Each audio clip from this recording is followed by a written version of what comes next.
The Return of Sherlock Holmes by Sir Arthur Conan Doyle. The Adventure of the Golden Pince Nez, Part 1. When I look at the 3 massive manuscript volumes which contain our work for the year 1894, I confess that it is very difficult for me, out of such a wealth of material, to select the cases which are most interesting in themselves, and at the same time most conducive to a display of those peculiar powers for which my friend was famous. As I turn over the pages, I see my notes upon the repulsive story of the Red Leech and the terrible death of Crosby the banker. Here also I find an account of the Addleton tragedy and the singular contents of the ancient British barrow. The famous Smith-Mortimer succession case comes also within this period, and so does the tracking and arrest of Hewett, the Boulevard assassin, an exploit which won for Holmes an autograph letter of thanks from the French President and the Order of the Legion of Honor. Each of these would furnish a narrative, but on the whole I am of opinion that none of them unites so many singular points of interest as the episode of Yaxley Old Place, which includes not only the lamentable death of young Willoughby Smith, but also those subsequent developments which threw so curious a light upon the causes of the crime. It was a wild, tempestuous night towards the close of November. Holmes and I sat together in silence all the evening, he engaged with a powerful lens, deciphering the remains of the original inscription upon a palimpsest, I deep in a recent treatise upon surgery. Outside the wind howled down Baker Street, while the rain beat fiercely against the windows. It was strange there, in the very depths of the town, with 10 miles of man's handiwork on every side of us, to feel the iron grip of nature, and to be conscious that to the huge elemental forces all London was no more than the molehills that dot the fields. I walked to the window and looked out on the deserted street. The occasional lamps gleamed on the expanse of muddy road and shining pavement. A single cab was splashing its way from the Oxford Street end. "Well, Watson, it's as well we have not to turn out tonight," said Holmes, laying aside his lens and rolling up the palimpsest. "I've done enough for one sitting. It is trying work for the eyes. So far as I can make out, it is nothing more exciting than an abbey's accounts dating from the second half of the 15th century. Hullo, hullo, hullo! What's this?" Amid the droning of the wind there had come the stamping of a horse's hoofs, and the long grinding of a wheel as it rasped against the curb. The cab which I had seen had pulled up at our door. "What can he want?" I ejaculated as a man stepped out of it. "Want? He wants us. And we, my poor Watson, want overcoats and cravats and galoshes, and every aid that man ever invented to fight the weather. Wait a bit, though. There's the cab off again. There's hope yet. He'd have kept it if he had wanted us to come. Run down, my dear fellow, and open the door, for all virtuous folk have been long in bed." When the light of the hall lamp fell upon our midnight visitor, I had no difficulty in recognizing him. It was young Stanley Hopkins, a promising detective, in whose career Holmes had several times shown a very practical interest. "Is he in?" he asked eagerly. "Come up, my dear sir," said Holmes's voice from above. "I hope you have no designs upon us such a night as this." The detective mounted the stairs, and our lamp gleamed upon his shining waterproof. I helped him out of it, while Holmes knocked a blaze out of the logs in the grate. "Now, my dear Hopkins, draw up and warm your toes," said he. "Here's a cigar, and the doctor has a prescription containing hot water and a lemon, which is good medicine on a night like this.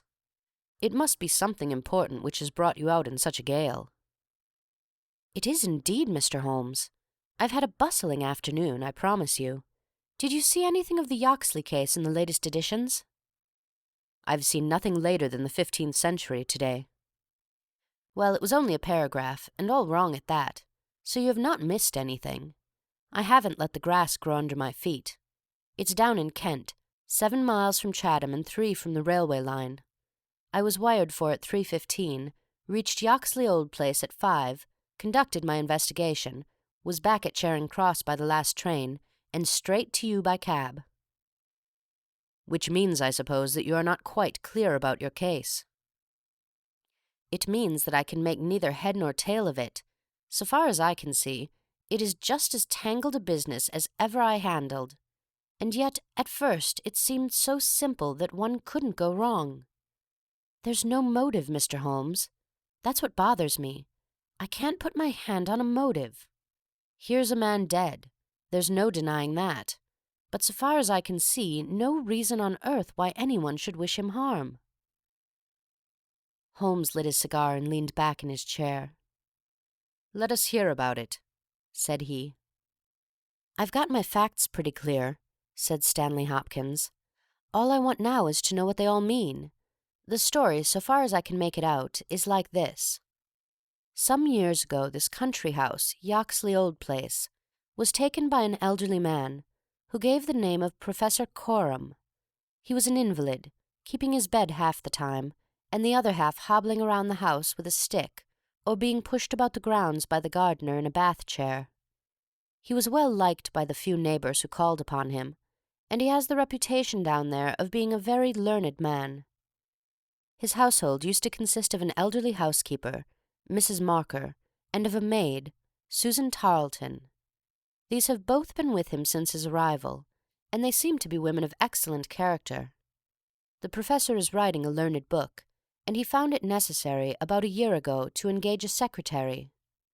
The first two that he tried were not successes, but the third, Mr. Willoughby Smith, a very young man straight from the university, seems to have been just what his employer wanted. His work consisted in writing all the morning to the professor's dictation, and he usually spent the evening in hunting up references and passages which bore upon the next day's work. This Willoughby Smith has nothing against him, either as a boy at Uppingham or as a young man at Cambridge. I have seen his testimonials, and from the first he was a decent, quiet, hard-working fellow, with no weak spot in him at all. And yet this is the lad who has met his death this morning in the professor's study, under circumstances which can point only to murder." The wind howled and screamed at the windows. Holmes and I drew closer to the fire, while the young inspector slowly and point by point developed his singular narrative. "If you were to search all England," said he, "I don't suppose you could find a household more self-contained or freer from outside influences. Whole weeks would pass, and not one of them go past the garden gate. The professor was buried in his work, and existed for nothing else. Young Smith knew nobody in the neighbourhood, and lived very much as his employer did. The two women had nothing to take them from the house. Mortimer, the gardener, who wheels the bath chair, is an army pensioner, an old Crimean man of excellent character. He does not live in the house, but in a 3-roomed cottage at the other end of the garden.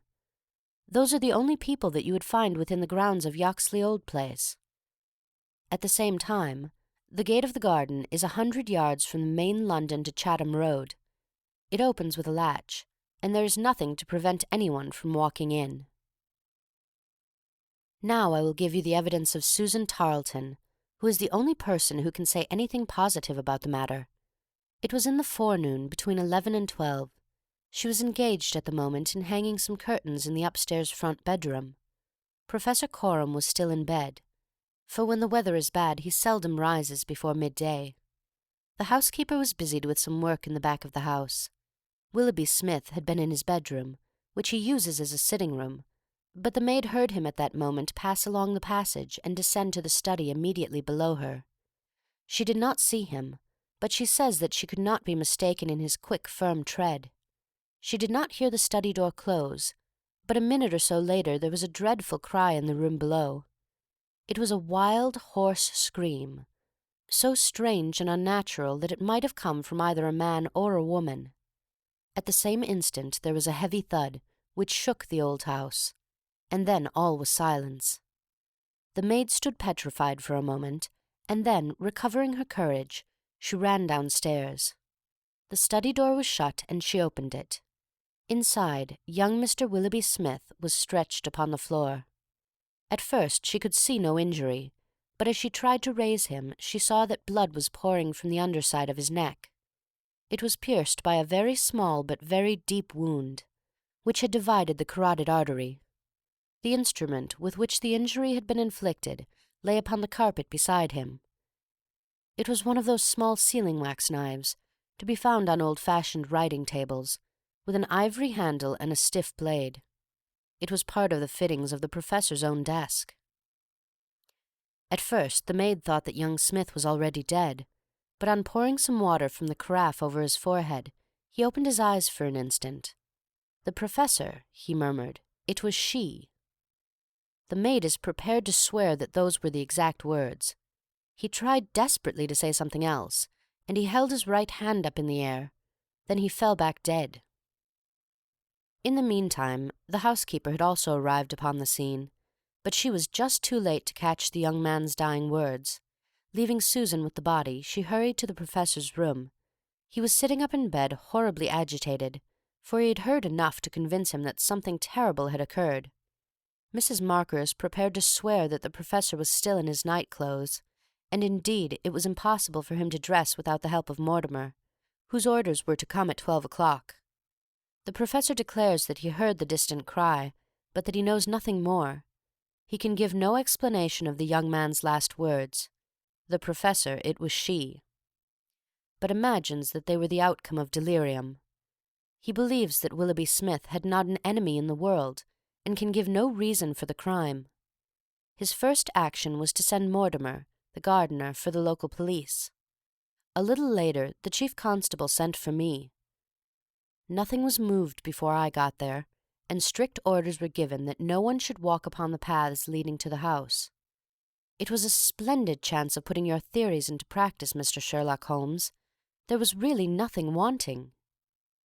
"Except Mr. Sherlock Holmes," said my companion with a somewhat bitter smile. "Well, let us hear about it. What sort of a job did you make of it?"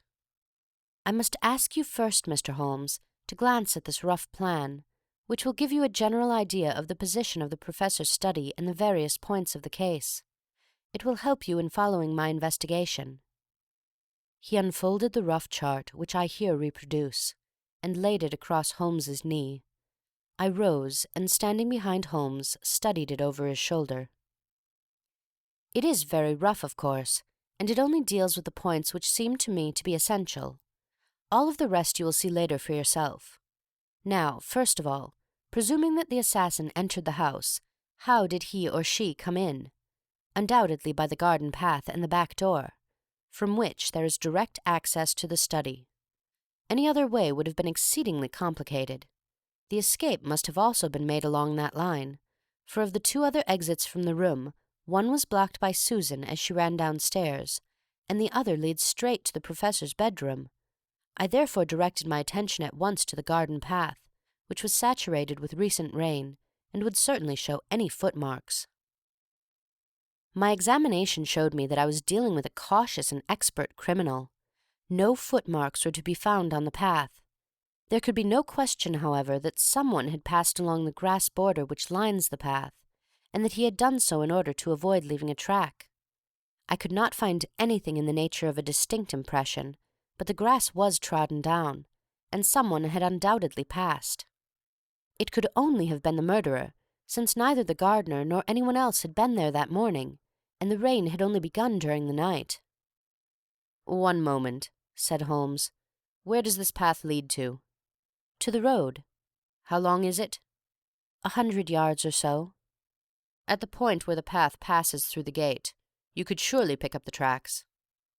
"Unfortunately, the path was tiled at that point." "Well, on the road itself?" "No, it was all trodden into mire." "Tut, tut. Well, then, these tracks upon the grass, were they coming or going?" "It was impossible to say. There was never any outline." "A large foot or a small?" "You could not distinguish." Holmes gave an ejaculation of impatience. "It has been pouring rain and blowing a hurricane ever since," said he. "It will be harder to read now than that palimpsest. Well, well, it can't be helped.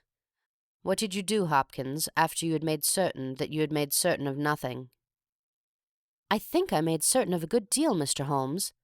I knew that someone had entered the house cautiously from without. I next examined the corridor. It is lined with coconut matting and had taken no impression of any kind. This brought me to the study itself.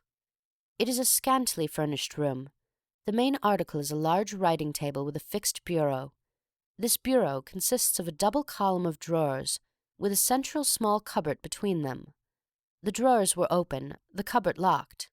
The drawers, it seems, were always open, and nothing of value was kept in them. There were some papers of importance in the cupboard, but there were no signs that this had been tampered with, and the professor assures me that nothing was missing. It is certain that no robbery has been committed. I come now to the body of the young man. It was found near the bureau and just to the left of it, as marked upon that chart. The stab was on the right side of the neck from behind forward, so that it is almost impossible that it could have been self-inflicted.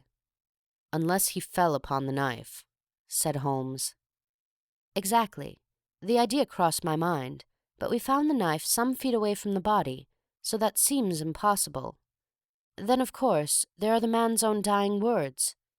And finally, there was this very important piece of evidence which was found clasped in the dead man's right hand." From his pocket Stanley Hopkins drew a small paper packet. He unfolded it and disclosed a golden pince nez, with 2 broken ends of black silk cord dangling from the end of it. "Willoughby Smith had excellent sight," he added. "There can be no question that this was snatched from the face or the person of the assassin."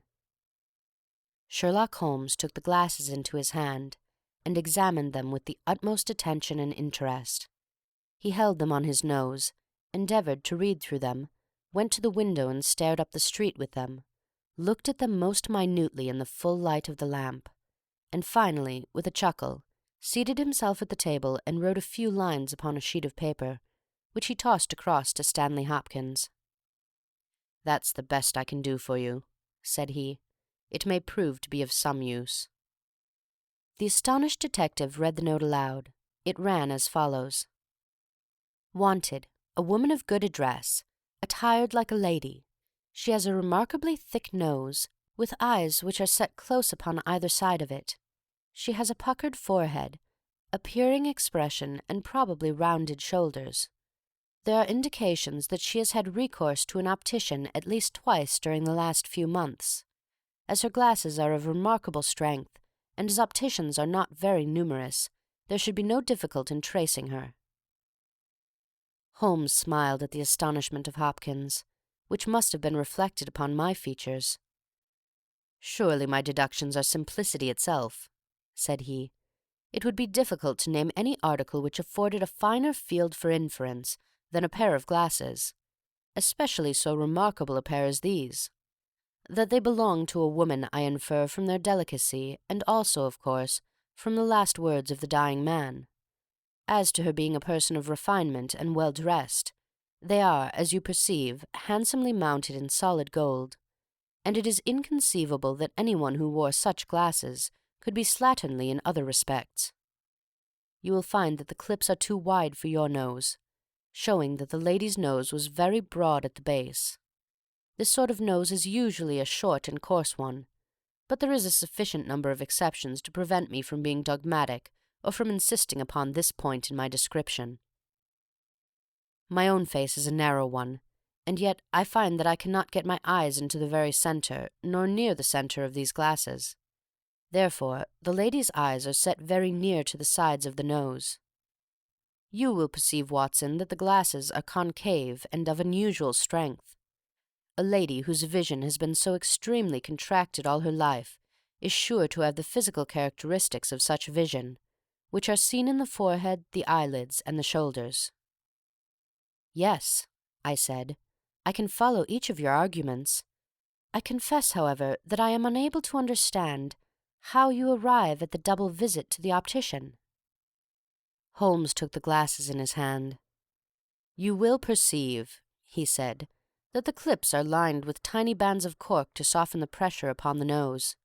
One of these is discoloured and worn to some slight extent, but the other is new. Evidently one has fallen off and been replaced. I should judge that the older of them has not been there more than a few months. They exactly correspond, so I gather that the lady went back to the same establishment for the second." "By George, it's marvellous!" cried Hopkins in an ecstasy of admiration. "To think that I had all that evidence in my hand and never knew it! I had intended, however, to go the round of the London opticians." "Of course you would. Meanwhile, have you anything more to tell us about the case?" "Nothing, Mr. Holmes. I think that you know as much as I do now, probably more. We have had inquiries made as to any strangers seen on the country roads or at the railway station. We have heard of none. What beats me is the utter want of all object in the crime. Not a ghost of a motive can anyone suggest." "Ah, there I am not in a position to help you. But I suppose you want us to come out tomorrow?" "If it is not asking too much, Mr. Holmes. There is a train from Charing Cross to Chatham at 6 in the morning, and we should be at Yoxley Old Place between 8 and 9. "Then we shall take it. Your case has certainly some features of great interest." "And I shall be delighted to look into it. Well, it's nearly 1, and we had best get a few hours' sleep. I dare say you can manage all right on the sofa in front of the fire. I'll light my spirit lamp, and give you a cup of coffee before we start." The Return of Sherlock Holmes by Sir Arthur Conan Doyle. The Adventure of the Golden Pince Nez. Part 2. The gale had blown itself out next day, but it was a bitter morning when we started upon our journey.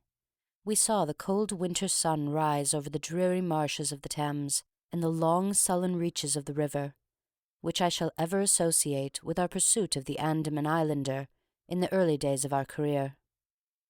After a long and weary journey, we alighted at a small station some miles from Chatham. While a horse was being put into a trap at the local inn, we snatched a hurried breakfast, and so we were all ready for business when we at last arrived at Yoxley Old Place. A constable met us at the garden gate. "Well, Wilson, any news?" "No, sir, nothing." "No reports of any stranger seen?" "No, sir. Down at the station they are certain that no stranger either came or went yesterday." "Have you had inquiries made at the inns and lodgings?" "Yes, sir. There is no one that we cannot account for." "Well, it's only a reasonable walk to Chatham. Anyone might stay there or take a train without being observed. This is the garden path of which I spoke, Mr. Holmes. I'll pledge my word there was no mark on it yesterday."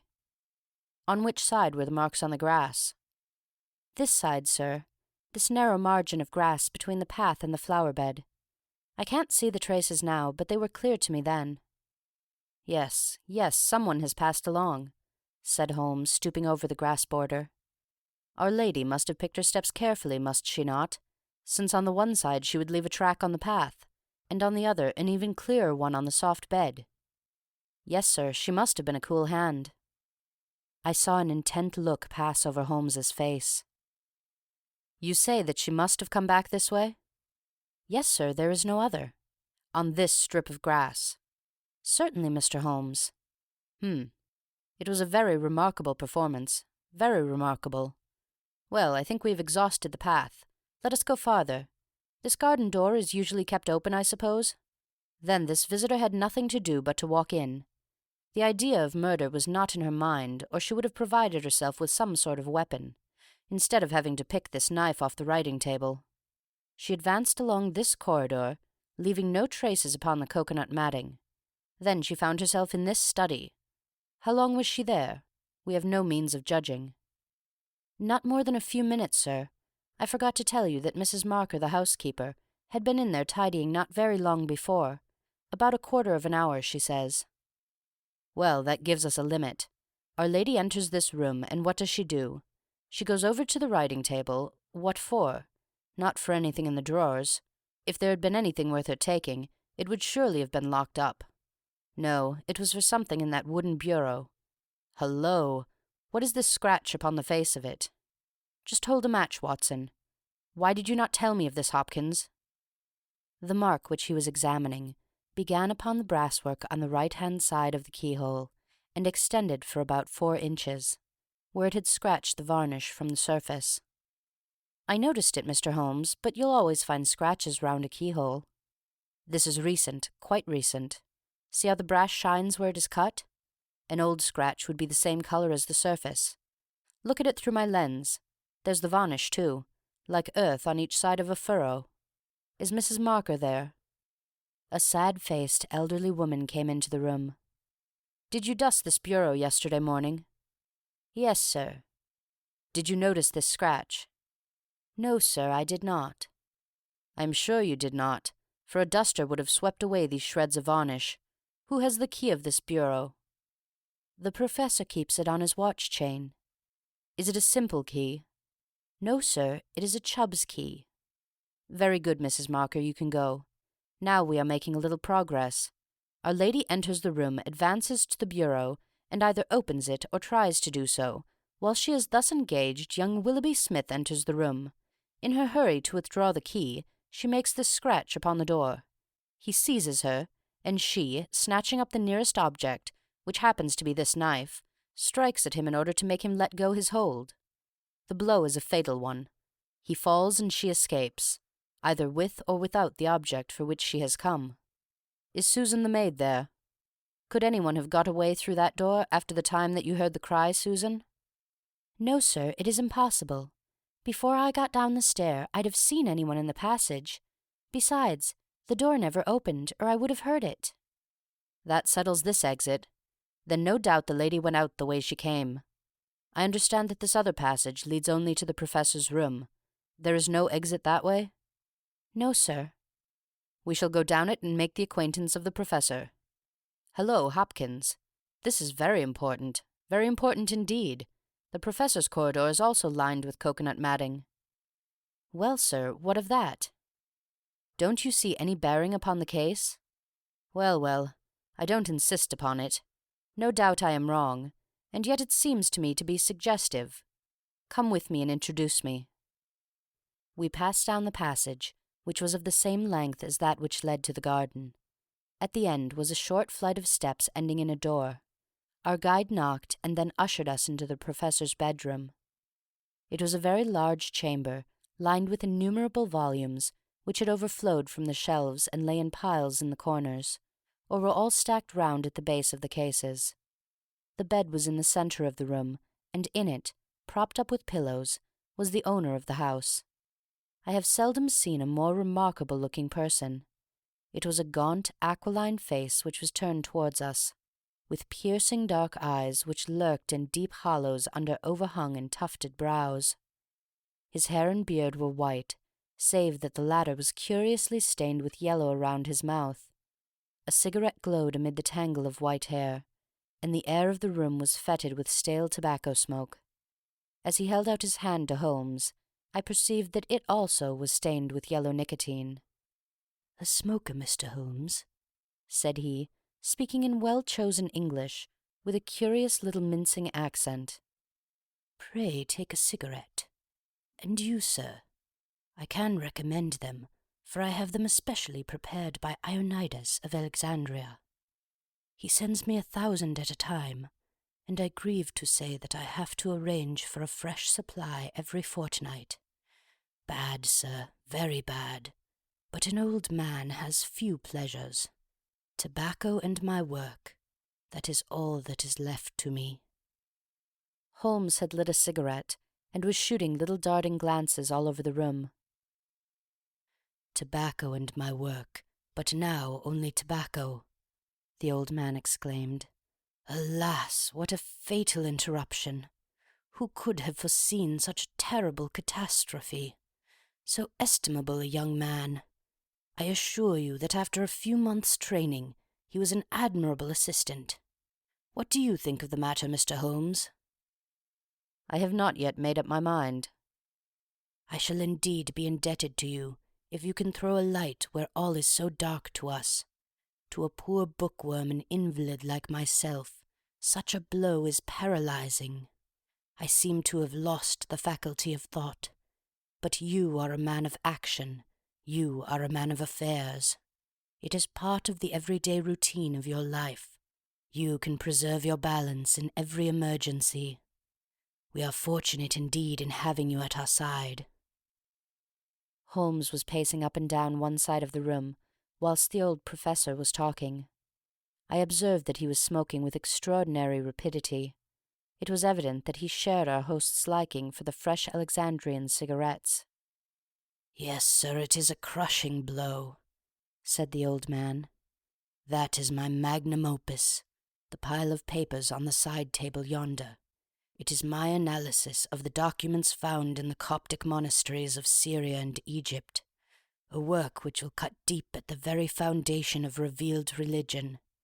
With my enfeebled health, I do not know whether I shall ever be able to complete it, now that my assistant has been taken from me.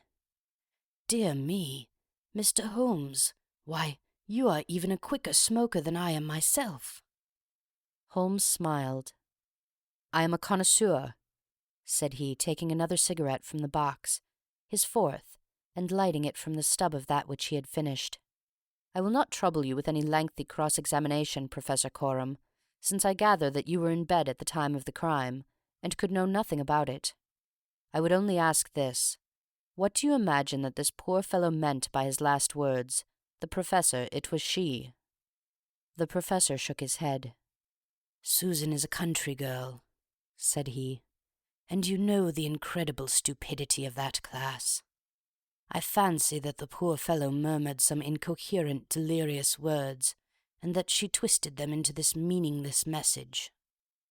"I see. You have no explanation yourself of the tragedy?" "Possibly an accident. Possibly— I only breathe it among ourselves— a suicide.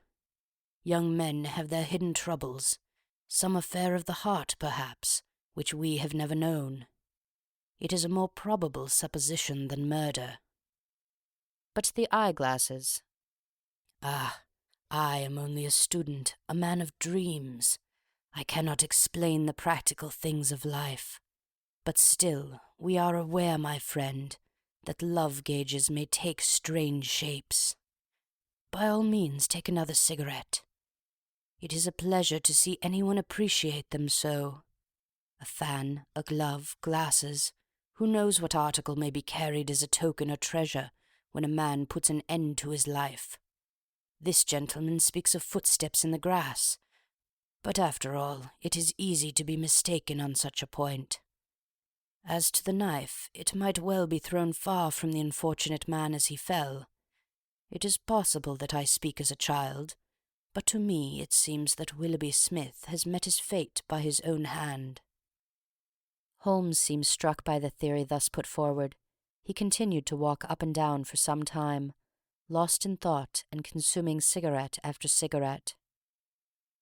"Tell me, Professor Coram," said he at last, "what is in that cupboard in the bureau?" "Nothing that would help a thief. Family papers, letters from my poor wife, diplomas of universities which have done me honor. Here is the key. You can look for yourself." Holmes picked up the key and looked at it for an instant. Then he handed it back. "No, I hardly think that it would help me," said he. "I should prefer to go quietly down to your garden and turn the whole matter over in my head. There is something to be said for the theory of suicide which you have put forward. We must apologize for having intruded upon you, Professor Coram, and I promise that we won't disturb you until after lunch. At 2 o'clock we will come again, and report to you anything which may have happened in the interval." Holmes was curiously distrait, and we walked up and down the garden path for some time in silence. "Have you a clue?" I asked at last. "It depends upon those cigarettes that I smoked," said he. "It is possible that I am utterly mistaken. The cigarettes will show me." "My dear Holmes," I exclaimed, "how on earth—" Well, you may see for yourself. If not, there's no harm done. Of course, we always have the optician clue to fall back upon, but I take a short cut when I can get it. Ah, here is the good Mrs. Marker. Let us enjoy 5 minutes of instructive conversation with her." I may have remarked before that Holmes had, when he liked, a peculiarly ingratiating way with women, and that he very readily established terms of confidence with them. In half the time which he had named, he had captured the housekeeper's goodwill and was chatting with her as if he had known her for years. "Yes, Mr. Holmes, it is as you say, sir. He does smoke something terrible, all day and sometimes all night, sir. I've seen that room of a morning. Well, sir, you'd have thought it was a London fog. Poor young Mr. Smith, he was a smoker also, but not as bad as the Professor. His health, well, I don't know that it's better nor worse for the smoking. Ah, said Holmes, but it kills the appetite. Well, I don't know about that, sir. I suppose the Professor eats hardly anything? Well, he is variable, I'll say that for him. I'll wager he took no breakfast this morning, and won't face his lunch after all the cigarettes I saw him consume. Well, you're out there, sir, as it happens, for he ate a remarkable big breakfast this morning, and I don't know when I've known him make a better one. And he's ordered a good dish of cutlets for his lunch. I'm surprised myself, for since I came into that room yesterday and saw young Mr. Smith lying there on the floor, I couldn't bear to look at food. Well, it takes all sorts to make a world, and the Professor hasn't let it take his appetite away. We loitered the morning away in the garden. Stanley Hopkins had gone down to the village to look into some rumours of a strange woman who had been seen by some children on the Chatham Road the previous morning. As to my friend, all his usual energy seemed to have deserted him. I had never known him handle a case in such a half-hearted fashion. Even the news brought back by Hopkins that he had found the children, and that they had undoubtedly seen a woman exactly corresponding with Holmes's description, and wearing either spectacles or eyeglasses, failed to rouse any sign of keen interest. He was more attentive when Susan, who waited upon us at lunch, volunteered the information that she believed Mr. Smith had been out for a walk yesterday morning, and that he had only returned half an hour before the tragedy occurred. I could not myself see the bearing of this incident, but I clearly perceived that Holmes was weaving it into the general scheme which he had formed in his brain. Suddenly he sprang up from his chair and glanced at his watch. 2 o'clock, gentlemen, said he. We must go up and have it out with our friend the Professor. The old man had just finished his lunch, and certainly his empty dish bore evidence to the good appetite with which his housekeeper had credited him. He was indeed a weird figure as he turned his white mane and his glowing eyes towards us. The eternal cigarette smouldered in his mouth. He had been dressed and was seated in an armchair by the fire. "Well, Mr. Holmes, have you solved this mystery yet?" He shoved the large tin of cigarettes which stood on a table beside him towards my companion. Holmes stretched out his hand at the same moment, and between them they tipped the box over the edge. For a minute or two we were all on our knees retrieving stray cigarettes from impossible places. When we rose again, I observed Holmes's eyes were shining and his cheeks tinged with colour. Only at a crisis have I seen those battle signals flying. "Yes," said he, "I have solved it." Stanley Hopkins and I stared in amazement. Something like a sneer quivered over the gaunt features of the old Professor. "Indeed. In the garden?" "No, here." "Here? When?" "This instant." "You are surely joking, Mr. Sherlock Holmes. You compel me to tell you that this is too serious a matter to be treated in such a fashion." "I have forged and tested every link of my chain, Professor Coram, and I am sure that it is sound. What your motives are, or what exact part you play in this strange business, I am not yet able to say. In a few minutes I shall probably hear it from your own lips. Meanwhile, I will reconstruct what is past for your benefit, so that you may know the information which I still require. A lady yesterday entered your study. She came with the intention of possessing herself of certain documents which were in your bureau. She had a key of her own. I have had an opportunity of examining yours, and I do not find that slight discoloration which the scratch upon the varnish would have produced. You were not an accessory, therefore, and she came, so far as I can read the evidence, without your knowledge, to rob you." The Professor blew a cloud from his lips. "This is most interesting and instructive," said he. "Have you no more to add? Surely, having traced this lady so far, you can also say what has become of her." "I will endeavour to do so. In the first place, she was seized by your secretary and stabbed him in order to escape. This catastrophe I am inclined to regard as an unhappy accident, for I am convinced that the lady had no intention of inflicting so grievous an injury. An assassin does not come unarmed. Horrified by what she had done, she rushed wildly away from the scene of the tragedy. Unfortunately for her, she had lost her glasses in the scuffle, and as she was extremely short-sighted, She was really helpless without them. She ran down a corridor which she imagined to be that by which she had come. Both were lined with coconut matting, and it was only when it was too late that she understood that she had taken the wrong passage, and that her retreat was cut off behind her. What was she to do? She could not go back. She could not remain where she was. She must go on. She went on. She mounted a stair, pushed open a door, and found herself in your room. The old man sat with his mouth open, staring wildly at Holmes. Amazement and fear were stamped upon his expressive features. Now, with an effort, he shrugged his shoulders and burst into insincere laughter. "All very fine, Mr. Holmes," said he, "but there is one little flaw in your splendid theory. I was myself in my room, and I never left it during the day." "I am aware of that, Professor Coram." "And you mean to say that I could lie upon that bed and not be aware that a woman had entered my room?" "I never said so. You were aware of it. You spoke with her. You recognized her. You aided her to escape." Again the professor burst into high-keyed laughter. He had risen to his feet, and his eyes glowed like embers. "You are mad," he cried. "You are talking insanely. I helped her to escape? Where is she now?" "She is there," said Holmes, and he pointed to a high bookcase in the corner of the room. I saw the old man throw up his arms. A terrible convulsion passed over his grim face, and he fell back in his chair. At the same instant, the bookcase at which Holmes pointed swung round upon a hinge, and a woman rushed out into the room. "You are right," she cried, in a strange foreign voice. "You are right. I am here." She was brown with the dust and draped with the cobwebs which had come from the wall of her hiding-place.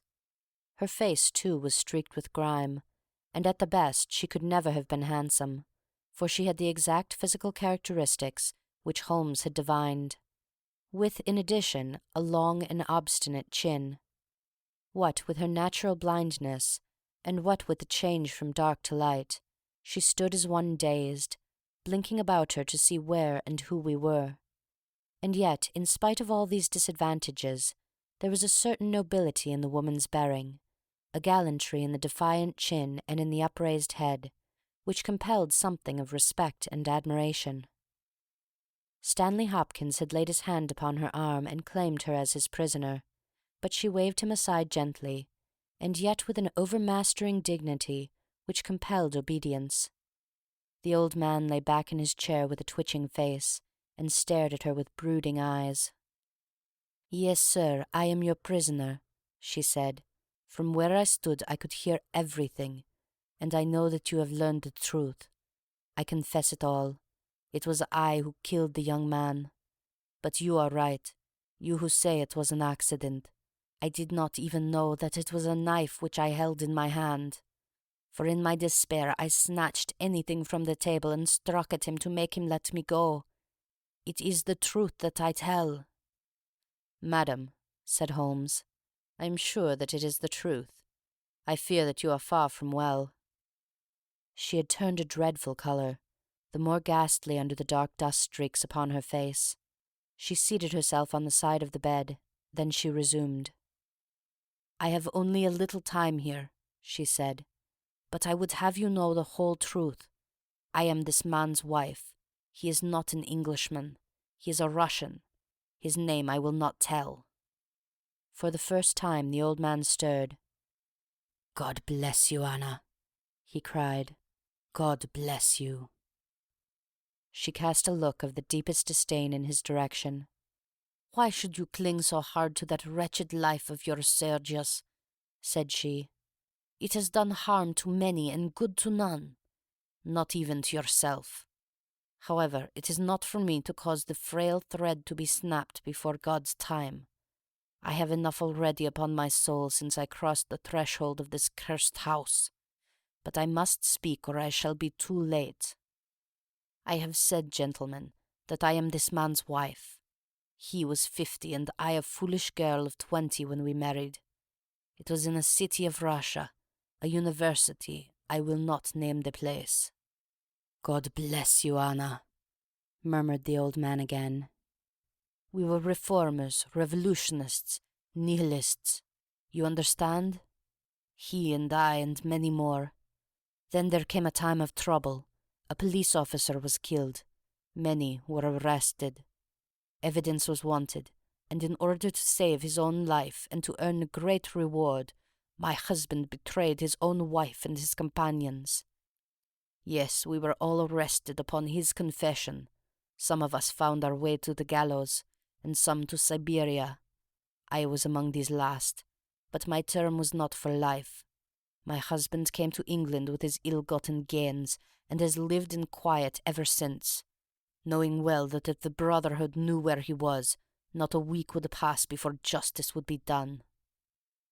The old man reached out a trembling hand and helped himself to a cigarette. "I am in your hands, Anna," said he. "You were always good to me." "I have not yet told you the height of his villainy," said she. "Among our comrades of the order, there was one who was the friend of my heart. He was noble, unselfish, loving, all that my husband was not. He hated violence. We were all guilty if that is guilt, but he was not. He wrote forever dissuading us from such a course.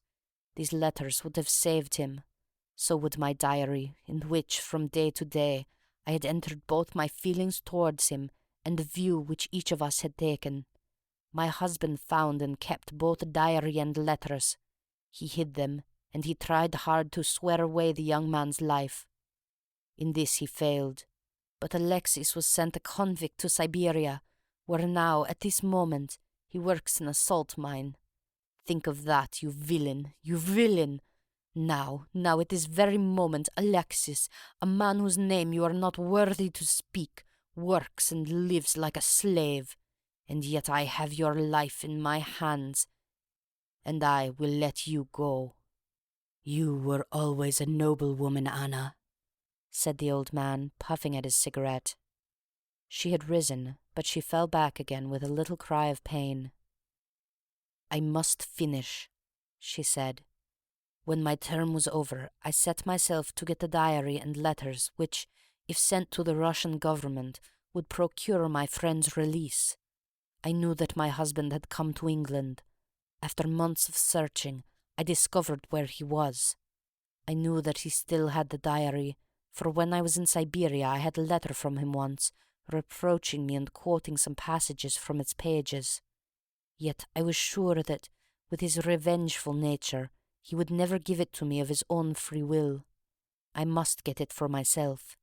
With this object, I engaged an agent from a private detective firm, who entered my husband's house as a secretary.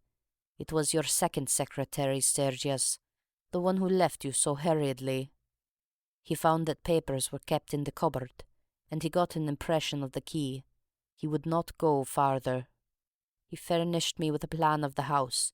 He told me that in the forenoon the study was always empty, as the secretary was employed up here. So at last I took my courage in both hands, and I came down to get the papers for myself.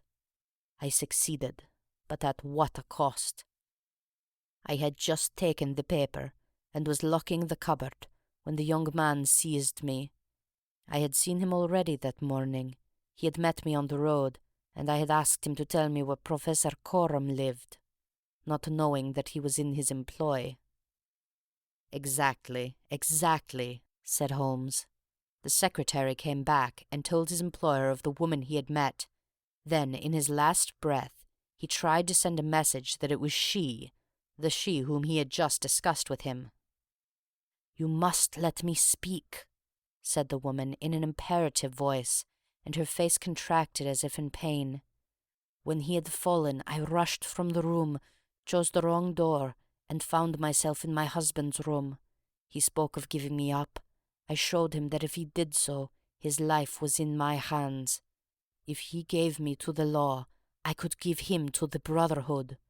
It was not that I wished to live for my own sake, but it was that I desired to accomplish my purpose. He knew that I would do what I said, that his own fate was involved in mine. For that reason and for no other he shielded me.